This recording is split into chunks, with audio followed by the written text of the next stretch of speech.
నమస్తే, welcome to special interview. నేను Balaram. September 5 ఉపాధ్యాయ దినోత్సవం సందర్భంగా నేను ఈరోజు మీ అందరి ముందుకు ఒక విశిష్ట అతిథిని తీసుకొచ్చాను. విశిష్ట అతిథి అనే దానికంటే కూడా విశిష్ట గురువుని తీసుకొచ్చాను అని చెప్పొచ్చు. ఎందుకంటే 42 ఏళ్లుగా అనేక మంది విద్యార్థులను విద్యార్థినులను భావి భారత పౌరులుగా తీర్చిదిద్దుతూ ఉన్న, ఇప్పటికీ ఆ వృత్తిలోనే కొనసాగుతూ ఉన్న శ్రీకాకుళం జిల్లాకు చెందిన గదిలి మల్లేశ్ మాస్టర్ గారు ప్రస్తుతం మనతో పాటు స్టూడియోలో అందుబాటులో ఉన్నారు. ఆయన మాటల్లో మరిన్ని తెలుసుకునే ప్రయత్నం చేద్దాం. రైట్, నమస్తే మాస్టర్. నమస్తే అండి. నమస్తే సార్. నమస్తే నమస్తే.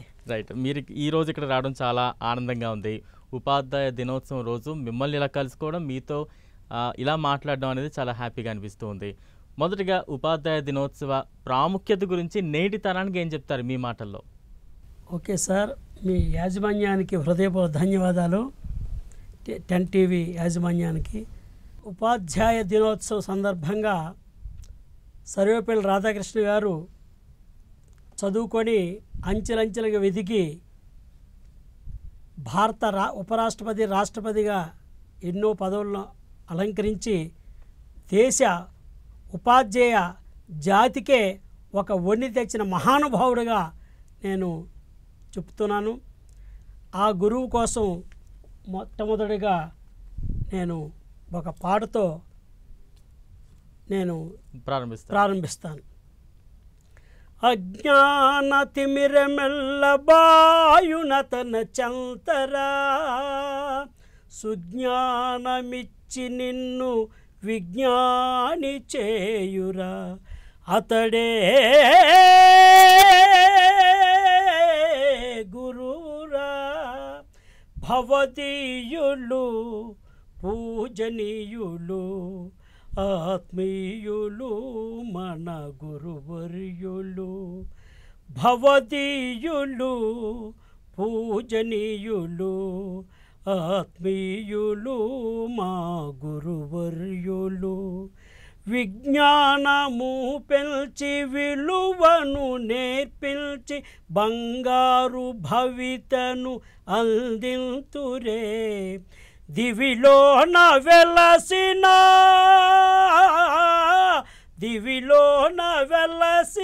దైవ స్వరూపాలు ఏ రీతి మీరు నము తీర్చెదము మేము, ఏ రీతి మీరు నము తీర్చెదము మేము.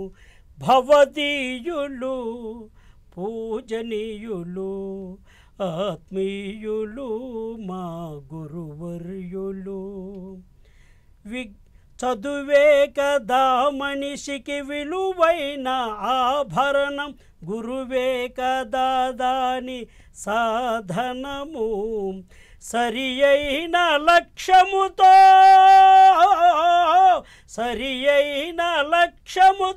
విలువైన శిష్యులతో ఉన్నత చదువులు చదువ దీవించండి, ఉన్నత పదవులు పొంద దీవించండి.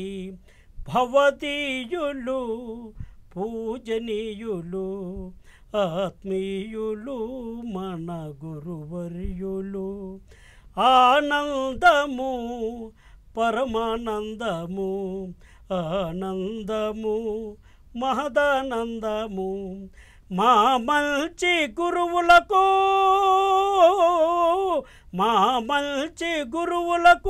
వందనం. మీకిదే వందనం మాభివందనం, మీకిదే వందనం మాభివందనం. భవదీయులు పూజనీయులు ఆత్మీయులు మన గురువర్యులు. గురు బ్రహ్మ గురు విష్ణు గురుదేవో మహేశ్వర, గురు సాక్షాత్ పరబ్రహ్మ తస్మై శ్రీ గురవే నమః. తస్మై శ్రీ గురవే నమః, తస్మై శ్రీ గురవే నమః, తస్మై శ్రీ గురవే నమః. ధన్యవాదాలు. అద్భుతం అండి, అద్భుతం. నిజంగా ఒక పాట రూపంలో ఉపాధ్యాయుడు గొప్పతనాన్ని ప్రతి ఒక్కరికి కూడా అర్థమయ్యేలా తెలియజేశారు. నిజంగా తల్లి, తండ్రి తర్వాత గురువుకి అంత ప్రాముఖ్యత ఉంటుంది. నిజంగా ఈరోజు ఉపాధ్యాయ దినోత్సవం సందర్భంగా మీరు ఒక ఉపాధ్యాయుడిగా ఉన్నారు. 10 మందిని మీరెంతో స్ఫూర్తి కలిగించే విధంగా మీరు వ్యవహరిస్తూ ఉంటారు. మిమ్మల్ని కదిలించిన గురువెవరు? మీరు ఈ స్థానంలో ఇంత ఉన్నత స్థితికి చేరుకోవడానికి మిమ్మల్ని ప్రోత్సహించిన గురువు గాని ఎవరైనా ఉన్నారా? వారి గురించి ఏం చెప్తారు ఈరోజు? నేను 4వ తరగతి వచ్చేసరికి నాకేమీ రాదండి. హ్మ్. అప్పుడు మా అమ్మ నిరక్షరాస్యురాలు. ఆమెమో మా ఊర్లో తెనాల నుండి ఒక చలంచెట్టి వెంకటేశ్వరరావు అనే ఒక సాధువు గారు మా ఊరు వచ్చారు. ఓకే. వస్తే బాబు మా బాబుకి ఏటి రాదు, మీరు ఏటి చెప్పండి అంటే ఆయనకి హిందీ ఇంగ్లీష్ చాలా బాగా వచ్చు. సూపర్. ఆయన ఉద్యోగం రిజైన్ చేసి ఏదో మైండ్ డైవర్స్ మీద వచ్చారు. నేను చేరిన వెంటనే ఆయన 1 ఇయర్లో నన్ను అవలీలగా ఇంగ్లీష్, హిందీ, తెలుగు చదివేటట్లు ప్రోత్సహించి నన్ను ప్రోత్సహించారు ప్రాథమిక దశలో. ఆయనకి నేను ఎల్లప్పుడూ రుణపడి ఉంటాను సార్. గ్రేట్ అండి, గ్రేట్ గ్రేట్. అలాగే మా ఊర్లో మా మామయ్య గారు, అరవల మల్లేష్ గారు, సబ్బప్పారావు గారు వాళ్ళందరూ కూడా నాకు గ్రామర్ కానీ మ్యాథమెటిక్స్లో కానీ ట్రిక్స్ చెప్పి పై చదువులు చదవడానికి వాళ్ళు ఎక్కువగా ప్రోత్సహించారు. సూపర్. అది రైట్. అంటే మీ గురించి ఏం చెప్తారు? అంటే మీ కుటుంబ నేపథ్యం కావచ్చు, మీరు పెరిగిన వాతావరణం కావచ్చు, ఈరోజు ఈ ఉపాధ్యాయ వృత్తిని ఎన్నుకుని 42 ఏళ్లుగా అనేక మంది విద్యార్థులను తీర్చిదిద్దుతున్నారంటే ఇది చిన్న విషయం కాదు. మీ గురించి ఏం చెప్తారు? అయితే మా అమ్మ నిరుపేదలో బతికింది. నాయన ఎప్పుడైనా నేను కష్టపడతాం, నువ్వు మాత్రం మంచి పొజిషన్లో ఉండాలని ఎల్లప్పుడూ నన్ను తట్టి 4వ తరగతి నుండే 4 గంటలు లేపేసి నన్ను పుస్తకాలు చదివించేదండి. అలాగా నేను ఎప్పుడు చిన్నప్పుడే నాకు ఉండేది, ఎప్పుడైనా నేను టీచర్ అవ్వాలి, 10 మందికి చదువు చెప్పాలి, తీర్చిదిద్దాలని చిన్నప్పటి నుండి నాకు ప్రాథమిక దశల నుండే ఉండేదండి. అది అంటే ఇప్పుడు చాలా వృత్తులు చూస్తూ ఉంటాం. ఇప్పుడు అంతా కూడా సాఫ్ట్వేర్ రంగం, టెక్నాలజీ అంతా కూడా పెరిగిపోయింది. రకరకాల వృత్తులు ఉన్నాయి. కొంతమంది వ్యాపార వృత్తి ఎంచుకుంటూ ఉంటారు, రకరకాలు ఉన్నాయి. ఈ అన్ని రంగాల కంటే కూడా ఈ ఉపాధ్యాయ వృత్తి ఎటువంటి ప్రత్యేకంగా మీరు చూస్తూ ఉంటారు? ఎటువంటి సాటిస్ఫాక్షన్ పొందుతూ ఉంటారు ఈ వృత్తిలో మీరు? ఉపాధ్యాయ వృత్తి అనేది ఒక ఉత్కృష్టమైన వృత్తి అండి. ఈ వృత్తిలో ఉంటే చిన్నప్పటి నుండి మనం రిటైర్ అయినా సరే మంచి గౌరవం ఉంటుంది. డెడికేషన్, అంకిత భావంతో పనిచేస్తే ఎటువంటి ఉపాధ్యాయుడికి కూడా మంచి పేరు ప్రఖ్యాతులు ఉంటాయని ఆ దిశగా నేను వెళ్ళానండి. తర్వాత రెండవది, పెద్ద చదువులు చదివి ఇంజనీర్ అవ్వాలని అంటే అప్పుడు మాది ఓసీ అండి. కాబట్టి దానికి మా వాళ్ళు కూడా నాయన తక్కువలో కాలేజ్ ఫస్ట్ వచ్చేది కాబట్టి నువ్వు టీచర్ ట్రైనింగ్కి వెళ్ళిపో అని పంపించారు. ఈ వృత్తిని ఎంచుకొని నేను ఈ వృత్తిలో రాణించాలని అహర్నిశలు కష్టపడ్డానండి. రైట్. అంటే ఒక విద్యార్థి దశలో ఉన్నప్పుడు ఉపాధ్యాయుడి పాత్ర ఎంత గొప్పగా ఉంటుంది? ఉపాధ్యాయుడి పాత్ర ఏ రకంగా ఉండాలి? ప్రస్తుతం మీరు చూస్తూ ఉన్నారు, మీరు చాలా అంటే ఇప్పటి తరానికి పాత తరానికి ఒక వారధిగా మీరున్నారు. అప్పటి తరం ఏ రకంగా ఉపాధ్యాయులు ఉండేవారు, ఇప్పుడు ఎలా ఉంటున్నారు, దాని గురించి మీరు ఏం చెప్తారు?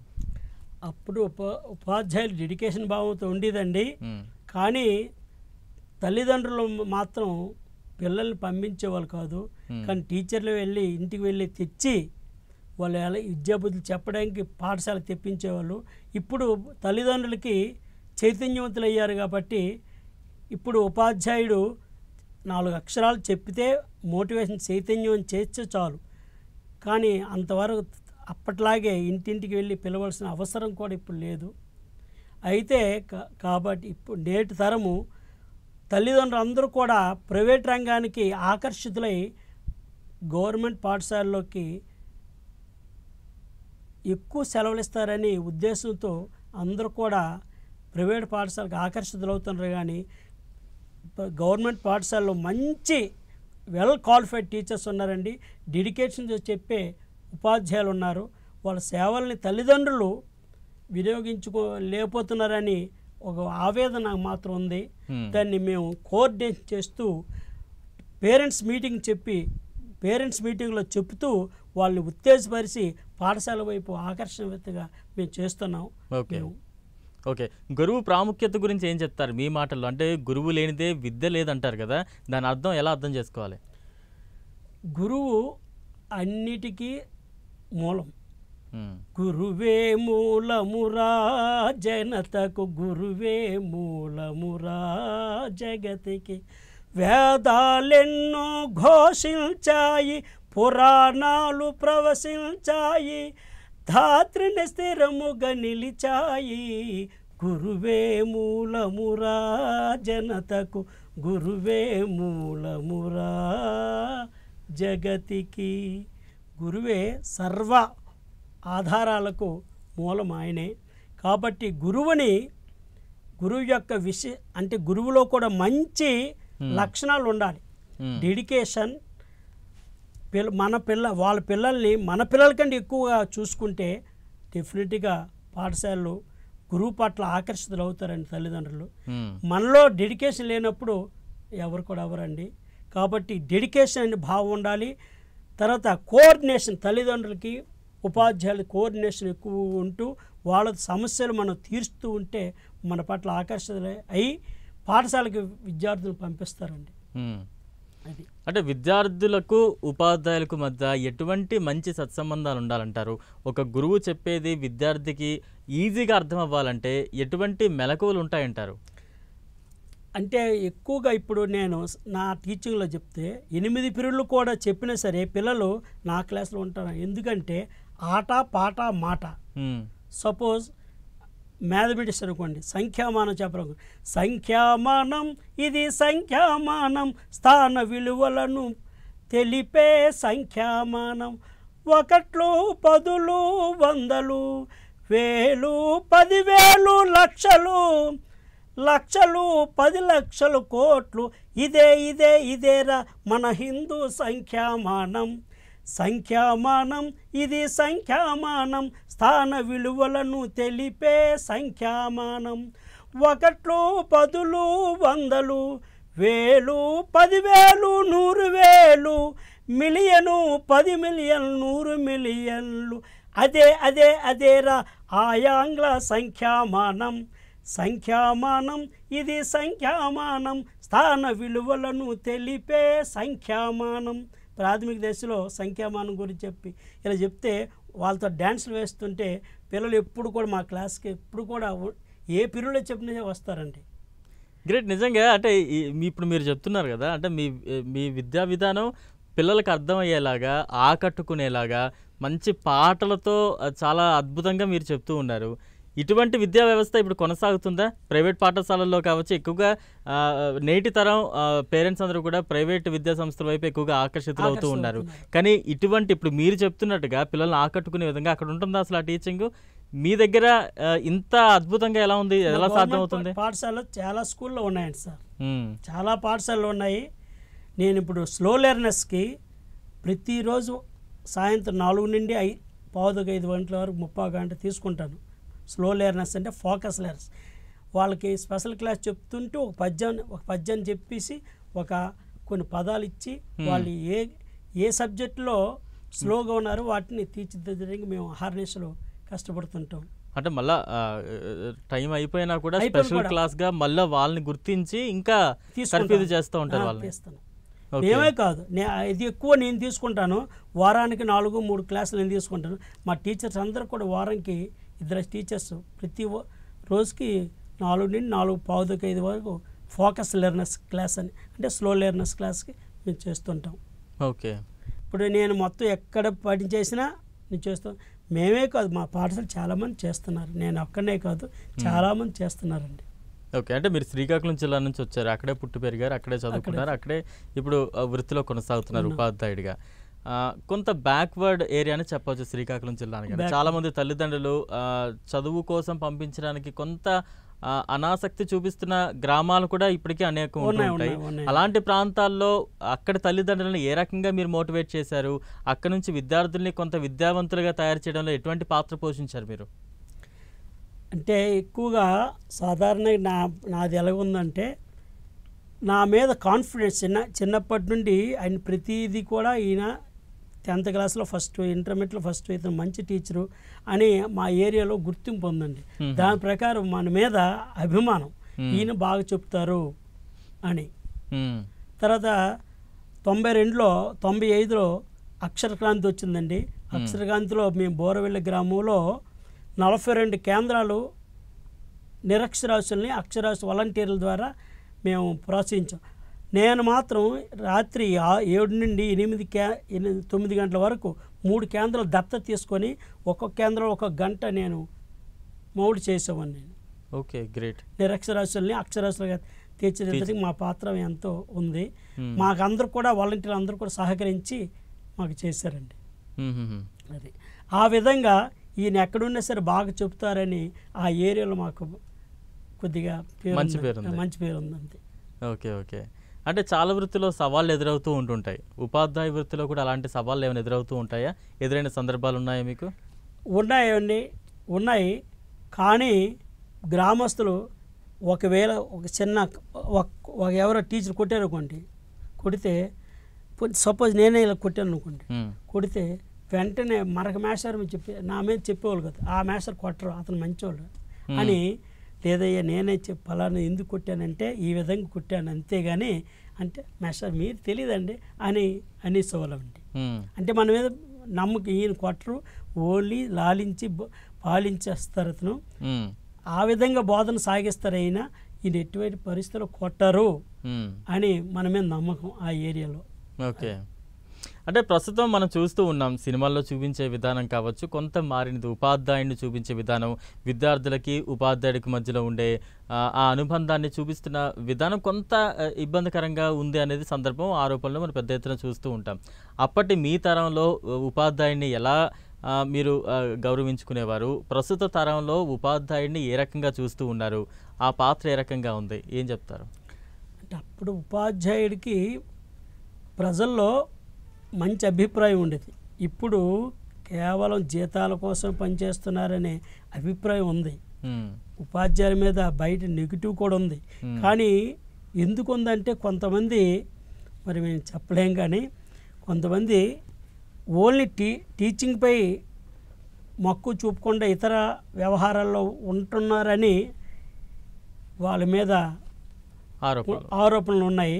కానీ అది మాత్రం మా ప్రొఫెషన్కే మంచిది కాదు. ఎవరైతే డెడికేషన్గా పనిచేస్తారో డెఫినెట్గా వాళ్ళకి తప్పకుండా పేరు ప్రఖ్యాతులు ఉంటాయి. తల్లిదండ్రులకి ఆ టీచర్ మీద ఆసక్తి ఉంటుంది. ఆసక్తి ఉన్నప్పుడు వెంటనే పిల్లలకి పంపిస్తారు తప్పకుండా. అదండి. అంటే ఇందాక మీరు చెప్పినట్టుగా ఉపాధ్యాయుడు ఒక విద్యార్థిని కొట్టడం, దీని గురించి కొంత చెప్పారు. గతంలో పూర్వకాలం అంటే ఒక 15-20 ఏళ్ళ క్రితంకి వెళ్తే తల్లిదండ్రులే ఉపాధ్యాయుల దగ్గరికి వచ్చి చదవకపోతే 4 తన్నండి, కొట్టండి, తిట్టండి, మీరు ఎలా అయితే అలా చదివేలాగా వృద్ధిలోకి వచ్చేలా తయారు చేయండి అని చెప్పేవారు. కానీ ప్రస్తుతం ఆ సిచ్యువేషన్ కనిపిస్తుంది లేదండి. సేమ్ సిచ్యువేషన్ ఏమిటంటే సరే, అమ్మ నువ్వు అల్లరి చేస్తున్నాడండి బాబు అని చెప్తే, అమ్మ నువ్వు వెళ్ళిపో, ఆవిడని చూసుకుంటున్నాడు ఎంత చూస్తాను నేను అని మాట సరదాగా అంటే తల్లిదండ్రి బయటికి వెళ్ళి మళ్ళీ వచ్చి, బాబు అడిగి కొట్టికి బాబు అమ్మ అలాగ అంటాను, వాడి దగ్గర భయంకి కొడతానమ్మా నేను, ఎటువంటి కొట్టను అలాగా. ఆ విధంగా అంటే ఆ విధంగా ఉన్నారమ్మటి ఇవే. ఇప్పుడు ఒకప్పుడు చెప్పేసి వెళ్ళిపోయాడు, మేమే చూసుకునేవాళ్ళు ఆయన కూడా. ఇప్పుడు ఆ పరిస్థితి మీరు అన్నట్టు లేదు సార్. తల్లిదండ్రులు కూడా ఇప్పుడు దానికి కారణం కూడా అప్పుడు 2 more than 2 పిల్లలు ఉండాలి. ఇప్పుడు ఓన్లీ 1 or none. కాబట్టి వాళ్ళకి ఒక కొడుకు కదా ఏమైపోతాడని అలా అంటారు. కానీ కోపం మీద మళ్ళీ వచ్చి, బాబు మా వాడికి కొట్టికంటే తిట్టి, అమ్మ మేము ఏమీ కొట్టం, మా పిల్లలకంటే మేము ఎలా చూసుకుంటామని చెప్తాం. అది రైట్. అంటే మీ చేతుల నుంచి అనేక మంది విద్యార్థులను తీర్చిదిద్దుంటారు, మంచిగా ఉన్నత స్థానాల్లోకి వెళ్ళేలా మీరందరూ కూడా ప్రోత్సహిస్తూ ఉంటారు. అటువంటి విద్యార్థులు మీ దగ్గరికి మళ్ళీ వచ్చి, మాస్టరు మీ వల్ల మేము చదువుకున్నాం, ఈరోజు ఈ ఉన్నత పొజిషన్లో మేము ఉన్నామని మీకు ఎదురై చెప్తున్నాడు, మీకు కలిగే ఆనందం, భావోద్వేగం ఎలా ఉంటుంది? కాదండి, చాలా. అంటే ఒక కుర్రాడు ఏంటంటే విజయవాడలో సిఏ చేస్తున్నాడు. బర్త్డే పండగ వచ్చింది. నేను 4th క్లాస్ ఆయన చెప్పాను, 4th క్లాస్ 1, 2, 3 4th క్లాస్ వరకు చెప్పాను. నేను ట్రాన్స్ఫర్ అయ్యి వచ్చాను. విజయవాడ సిఏ చేస్తున్నాడు. ఆయన పుట్టినరోజు వచ్చింది. నేను అంపోలు జడ్పీహెచ్ స్కూల్లో చేస్తున్నాను. ఆ కుర్రోడు కేజీ యాపిల్స్ పళ్ళు తీసుకుని వచ్చి, సార్ మీ ఆశీర్వచనం మాకు కావాలి, విజయవాడ నుండి వచ్చాను అన్నాడు. నిజంగా నాకు కన్నీటికి అవధులు లేవు. ఎంత ఆనందం వచ్చిందంటే అంత ఆనందం వచ్చింది. మ్మ్. అదండి. అలాంటివి ఎన్నో సిచ్యువేషన్లు జరిగాయి. అది అంటే ఉపాధ్యాయులు విద్యార్థులకు చిన్నతనం నుంచి ఎటువంటి మంచి మాటలు ప్రోత్సాహం కలిగిస్తే వారు మంచి వృద్ధిలోకి వస్తారంటారు? అంటే ఒక్కొక్క విద్యార్థితో ఎలా మనం మౌలు చేయొచ్చు అంటారు? రేపటి రోజు నేను ఈ ప్రొఫెషన్కి వెళ్ళాలి, లేదంటే నాకు ఇన్ని మార్గాలు ఉన్నాయని తెలియజేసే విధంగా ఒక ఉపాధ్యాయుడు ఎటువంటి పాత్ర పోషించాలి? అంటే ఇప్పుడు కూడా మోరల్ వాల్యూస్ చెప్తూ ఉండాలి. దాన్ని టీచర్ ఆచరించాలి, వానికి చెప్పాలి. అవును. టీచర్ ఆచరించినప్పుడు మనం చెప్పిన ప్రయోజనం లేదు. మనం ఆచరించాలి, ఆయన చేత ఆచరింప చేయించాలి మోరల్ వాల్యూస్. ఇప్పుడు ఏం చెప్తామంటే, ఎంత తెలివైనవాడు ఏనాడికైనా ఓడిపోవచ్చు, కష్టపడేవాడు ఏనాడికి ఓడిపోడు. గ్రేట్ అని మనం వాటిలో పదే పదే మనం చెబుతూ మనం ఆచరించాలి.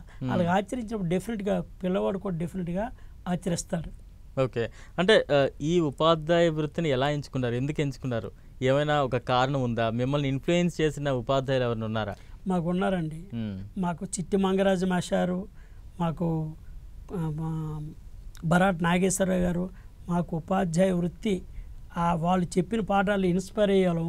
నేను కూడా ఈ విధంగా అవ్వాలనే నాకు ఆలోచన ఉండేది. ఆ టీచర్లో మంచి డెడికేషన్ లక్షణాలు ఉండేవి. మేము కూడా ఉపాధ్యాయులు అవ్వాలి, అందరి దగ్గర పేరు ప్రఖ్యాతి తెచ్చుకోవాలనే ప్రాథమిక దశ నుండి మాకు ఉండేది. ఓకే. అంటే ఒక్కొక్కరికి ఒక్కొక్క శైలి ఉంటుంది. ప్రతి మనిషిలో కూడా ఒక డిఫరెంట్ ఇది ఉంటుంది. మీ శైలి ఏంటి? మీరు ఉపాధ్యాయుడిగా మీరు విద్యాబోధన చేసేటప్పుడు మీ శైలి ఏ రకంగా ఉంటుంది? విద్యార్థులు ఎలా ఆకట్టుకుంటున్నారు మిమ్మల్ని? అదే పాట, మాట, ఆట. ప్రతి వచనం కూడా ఒక ప్రాసగా, అంటే ఒక లయబద్ధంగా చదివేవాడిని. ప్రతిదాని పద్యం, ఒక ప్రతిదానికి పాట. ఆ పాఠం మీదే పాఠం రాసి ద్వారా చదవడం వల్ల పిల్లలు అట్రాక్షన్ అయ్యేవాళ్ళు. అది అంటే కళారంగంలో కూడా మీకు నైపుణ్యం ఉందా? కళారంగంలో నైపుణ్యం ఉంది. కళారంగం ద్వారా నాకు టీచింగ్ ప్రొఫెషన్కి మంచి ఉన్నతి తెచ్చింది. ఓకే. అంటే విద్యార్థులకు ఎలా ప్రేరణ కల్పిస్తుంటారు మీరు? విద్య యొక్క వేళ్ళు చేదుగా ఉంటాయి, వాటి యొక్క ఫలాలు తీయగా ఉంటాయి. కాబట్టి మీరు చిన్నప్పటి నుండి కష్టపడితే పెద్ద అయితే సుఖపడతారు. కాబట్టి ఈ విద్య అన్ని వృత్తుల్లో ఉపాధ్యాయ వృత్తి అతి ఉత్కృష్టమైనది, పవిత్రమైనది, ఉన్నతమైనది. కాబట్టి దీన్ని ఆచరిస్తే డెఫినెట్గా మన జీవిత గమ్యం బాగుంటుంది అని వాళ్ళని ఉత్తేజపరుస్తాం. మాస్టర్, అంటే విద్య యొక్క ప్రాముఖ్యత గురించి మీరేం చెప్తారు? అంటే ఆస్తులో ఉన్నవాడు గొప్పవాడు అంటారా, విద్యావంతుడు గొప్పవాడు అంటారా? ఏం చెప్తారు? అదే అన్నదానము గొప్పదనవచ్చునే కానీ అన్నంబు జాములో నరిగిపోవు. వస్త్రదానము భవ్యదానమే కానీ వస్త్రము ఏడాదిలో పాతదగును. గృహదానము ఉత్కృష్ట దానమే కానీ కొంప కొన్నేండ్లలో కూలిపోవు. భూమిదానము మహాపుణ్యదానమే కానీ భూమి అన్యుల చేరిపోవచ్చు. అరిగిపోక ఇంచుక ఏని చిరిగిపోక కూలిపోవక అన్యుల పాలుగాక. నిశ్చమై వినిర్మలమై నిశ్చలమై ఒప్పుచుండు విద్యాదానమొకటి జగతి.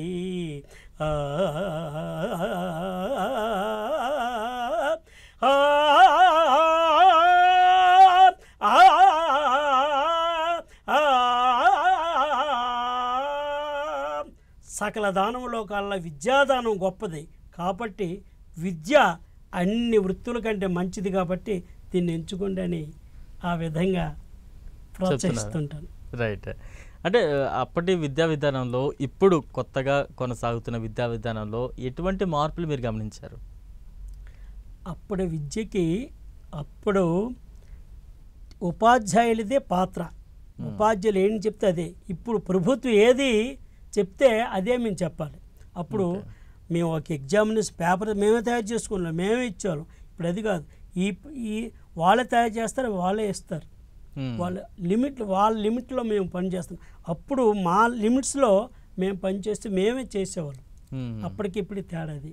అంటే ఇంకా ఏ మార్పులు ఉంటే ఇంకా మంచిది అంటారు మీరు? మీ సలహా ఎలా ఉంటుంది? అంటే మా సలహా ఏంటంటే ఉపాధ్యాయుడికి స్వేచ్ఛ, ఉపాధ్యాయుడికి ఒక చెప్పే బోధన పద్ధతులపై ఆయనకి స్వేచ్ఛ ఇస్తే ఆయన ఎలా చెప్తాడో ఆ విధంగా ఉంటే బాగుంటుంది. అంతేగాని వాళ్ళు ఏది చెప్పమన్నారు మేము చెప్తే అది ఒక ఇందులో ఇరుక్కున్నట్టు ఉంటుంది. కాబట్టి ఉపాధ్యాయుడికి స్వేచ్ఛ ఇవ్వాలి. ఓన్లీ ఉపాధ్యాయ బోధనా పద్ధతులపై టీచింగ్, వెరైటీ టీచింగ్ మెథడ్స్పై ఉంటే ఉపాధ్యాయుడికి స్వేచ్ఛ ఇస్తే ఆయన ఆలోచిస్తాడు. అంటే అప్పటి కాలానికి ఇప్పటి కాలానికి, అప్పటి తరానికి ఇప్పటి తరానికి విద్యార్థుల్లో కావచ్చు, మనుషుల్లో కావచ్చు, విద్య మీద ఎటువంటి ఇంపార్టెన్స్ పెరిగింది, ఎటువంటి ప్రాముఖ్యత పెరిగింది, వారిలో మీరు చూస్తున్న చేంజెస్ ఏ రకంగా కనిపిస్తూ ఉన్నాయి? అంటే అప్పటికి ఇప్పుడు అంటే ఇప్పుడు మరి నేను చెప్పకూడదేమో కానీ అప్పుడు పిల్లలు చదివేవాళ్ళు మోరల్ వాల్యూస్ ఎక్కువ ఉండేవండి. ఇప్పుడు ఎల్కేజీ నుండే లక్షలు హెచ్చించి చదివి కొన్నాళ్ళకి కొన్ని లక్షలు చదువుతున్నారు. దానికి ఉద్యోగం వచ్చిన వెంటనే దాన్ని ఎలాగ రికవరీ చేసుకోవాలనే ఉద్దేశం వ్యక్తిలో కలుగుతుంది. అప్పుడు ఆ విషయం ఉండేది కాదు. అంతా డెడికేషన్ భావంతో పనిచేసేవాళ్ళు. ఏ వృత్తిలోకి వచ్చినా సరే డెడికేషన్ ఉండేది. ఇప్పుడు అలా కాదు. డెడికేషన్ కొంతమందికి ఉంది, కాదనలేదు సార్. ఎక్కువ మందికి ఇంత డబ్బు పెట్టి చదువుతున్నాం కాబట్టి మనం దీన్ని పూలప్ చేసుకోవాలంటే ఏం చేయాలని ఆలోచన జ్ఞానం మైండ్లో ఉంటుందని నా ఉద్దేశం అండి. ఓకే, అది అంటే విద్యార్థులకు మీరు ఏం మెసేజ్ ఇస్తారు సార్? ఇప్పటి కాలం మనం చూస్తూ ఉన్నాం, చాలా వరకు బయట వినిపిస్తున్న మాట విద్యార్థులు అనేవాడు మార్కుల కోసం చదువుతున్నాడు అనేది కొంత ఎక్కువగా వినిపిస్తున్న వాదన. అసలు విద్య అంటే ఎలా చదవాలి, విద్యార్థి ఎలా చదువుకోవాలి, దేనికోసం చదువుకోవాలి, ఏం నేర్చుకోవాలి, ఏం చెప్తారు? కేవలము ఉదరపోషణ ఉద్యోగం కాకుండా జీవిత గమ్య లక్షణం ఏంటంటే పరోపకారం, పరుల కోసం మనం చేయాలి. మనం కొంత సానుభూతి కంటే స్వర్గంబు లేదు, అంటే దేశ సేవ కంటే దేవతార్చన లేదు, సానుభూతి కంటే స్వర్గంబు లేదని అన్నారు. కాబట్టి ఏది చేసినా సరే, ఏ వృత్తిని చేసినా సరే అందులో నీతి విలువలు ఉండేటట్లు నీ పని సక్రమంగా చెయ్యి, డెడికేట్గా చెయ్యి. చేసినప్పుడే ఏ వృత్తిలో ఉన్నా సరే ఆ వృత్తికి ధర్మం చేయకపోవచ్చాలి. అప్పుడే బాగుంటుందని నా ఉద్దేశం. ఓకే. అంటే విద్య మనకు నేర్పేది ఏంటి? ఒక విద్య మనకి ఏం నేర్పిస్తుంది? విద్యావంతుడికి విద్య లేని వాడికి మధ్యలో తేడా ఏంటి? విద్య ద్వారా మనం ఏంటి సాధించగలుగుతాం? చదువది ఎంత గల్గిన రసజ్ఞత ఇంచుక చాలకున్న ఆ చదువు నిరర్ధకంబు గుణ సంయుతులెవ్వరు మెచ్చరెచ్చటన్ పదునుగ మల్చి కూర నలపాకము చేసిన నైనా అందు ఇంపొదివెడు ఉప్పు లేక రుచి పుట్టగనే చునటయ్య భాస్కరా. చదువు యొక్క సారాన్ని గ్రహించకపోతే ఎంతటి నలమహారాజు వంటి వాడు కూర వండినా సరే అందులో ఏమాత్రం ఉప్పు లేకపోతే ఎలాగైతే రుచి ఉండదో, ఆ చదువు యొక్క సారాన్ని గ్రహించకపోతే ఆ చదువు నిరర్ధకమని ఆ విధంగా ప్రోత్సహిస్తామండి. రైట్. అంటే విద్యార్థులకు, నేటి తరం విద్యార్థులకి మీ నుంచి ఏదైనా సలహా ఇవ్వాలంటే ఏంటి ఇస్తారు, ఏం చెప్తారు? ఇప్పుడైనా సరే నీతిగా నీ వృత్తికి అంకిత భావంతో డెడికేషన్తో నువ్వు ఉండాలి. ఏ వృత్తి చెయ్యి, నువ్వు మాత్రం నీ వృత్తి ధర్మాన్ని పాటించాలి. నీ వృత్తి ఏ వృత్తి అవని మనకి ఇంత ఇస్తున్నారంటే దానికి పరిపూర్ణంగా మనం చేస్తున్నాం లేదా అది అంతేగాని అతను చూస్తున్నారు కాదు, అతను చూస్తున్నారు, గవర్నమెంట్ ఇస్తున్న శాలరీస్ ఇస్తున్నారండి, మనం ఒక్కసారి దై యువర్ సెల్ఫ్ మనం ఆలోచించుకోవాలి. ఎన్ని లక్షల శాలరీస్ ఇస్తున్నామంటే మనం కనీసం ఒక 50% న్యాయం చేయకపోతే ఎవరికి తెలియదండి, పైవాడికి తెలుస్తుంది తప్పకుండా. డెఫినెట్గా మనకి ఏదో విధంగా మనకి నష్టాన్ని చేకూరుస్తారు అతను భగవంతుడు. కాబట్టి ఆ దృష్టిలో మనం చేస్తే డెఫినెట్గా అంటే అంత ఆధ్యాత్మిక మోరల్ వాల్యూస్ ఉండాలని నాకు మోరల్ వాల్యూస్ ఖచ్చితంగా ఉంటే డెఫినెట్గా డెడికేషన్ వస్తుంది. Right right. అంటే ఉపాధ్యాయుల దినోత్సవం సందర్భంగా మీ తోటి ఉపాధ్యాయులకి మీరేమైనా చెప్పాలనుకుంటున్నారా, లేదంటే ఇతర ఉపాధ్యాయులకు మీరు ఎటువంటి సందేశాన్ని ఇవ్వాలనుకుంటున్నారు? నేను చెప్పడమే కాదు, నేను చేస్తుంటే నా వైపు చూసి నేర్చుకుంటారండి. నేను ఎప్పుడు కూడా నా సర్వీస్ మొత్తం కూడా గ్రూపులు లేవు, మ్యాసేజ్ చేస్తున్నారు. పంక్చువల్ టైంకి 8:30 వస్తున్నారు ప్రతిరోజు. ఆ టైంకి మనం రావాలా. వాళ్ళు 9 గంటలకు కూడా వచ్చేవారు. నా వైపు చూసి డెఫినెట్గా వాళ్ళు అదే టైంకి నేను చెప్పక్కర్లేదు, నన్ను చూసే నేర్చుకుంటారు కొంతమంది. ఆ విధంగా డెఫినెట్ అంటే మనం మూర్ఖుడికి మాత్రం ఎన్ని చెప్పినా అవలక్షణలు పెరుగుతాయి కానీ తనకు తానుగా మారాలి, కానీ మూర్ఖుడు మాత్రం ఎప్పుడు మారడు. అలాగే మంచివాడు ఒక మాట చెప్తే డెఫినెట్గా అది ఆచరణ చేస్తాడండి. ఆ విధంగా మనం ముందుకు వెళ్ళాలని నా ఉద్దేశం. Right master. అంటే ప్రతిదానికి కూడా ఒక పాట రూపంలో అందరికీ అర్థమయ్యేలాగా ఆ విశిష్టతలు తెలియజేసేలా ఇప్పటి వరకు మన ఇంటర్వ్యూ కొనసాగింది. ముగిస్తూ ఉన్నాం. ముగించే క్రమంలో ఒక పాట రూపంలో ఏం చెప్పాలనుకుంటున్నారు మరోసారి? ఈ పవిత్ర భారతదేశంలో మనం పుట్టాం కాబట్టి గంగా భవాని ఉప్పొంగిన జలముల సస్యబంధురమైన స్వర్ణభూమి, గంగా భవాని ఉప్పొంగెడు జలముల సస్యబంధురమైన స్వర్ణభూమి, గౌతమ బుద్ధుని కరుణార్ద్ర సూక్తుల అలరారుచున్నది యమరభూమి, ఘన వివేకనందు కార్యోద్యమముల పొసగి పునీతమౌ పుణ్యభూమి, గాంధీ మహాత్ముని కార్య సాధనలతో విలసిల్లుచున్నది వీరభూమి, ధర్మయోగుల త్యాగుల కర్మభూమి, సర్వదేవతా నిలయమౌ స్వర్గభూమి, మతములన్నిటికీ తానే మాతృభూమి, భరత ఖండముగా వెల్గు భరత భూమి.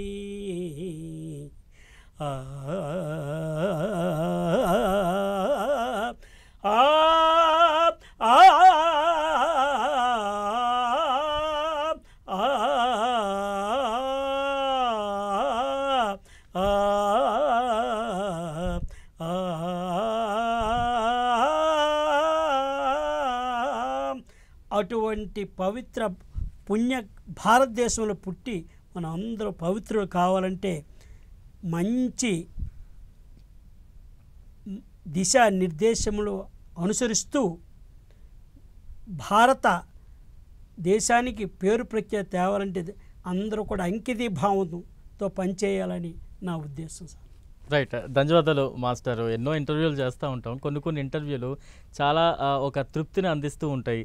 అలాంటిది ఉపాధ్యాయ దినోత్సవం రోజు మిమ్మల్ని కలుసుకోవడం, మీతో మాట్లాడడం, మీ నుంచి ఇటువంటి మంచి విషయాలు నేను తెలుసుకుంటూ నా ద్వారా మీ మాటల ద్వారా మొత్తం 10TV ప్రేక్షకులందరికీ కూడా తెలియజేసేలా ఒక అద్భుతమైన అవకాశాన్ని అయితే ఈరోజు మేమందరం తీసుకున్నామని మేము భావిస్తూ ఉన్నాం.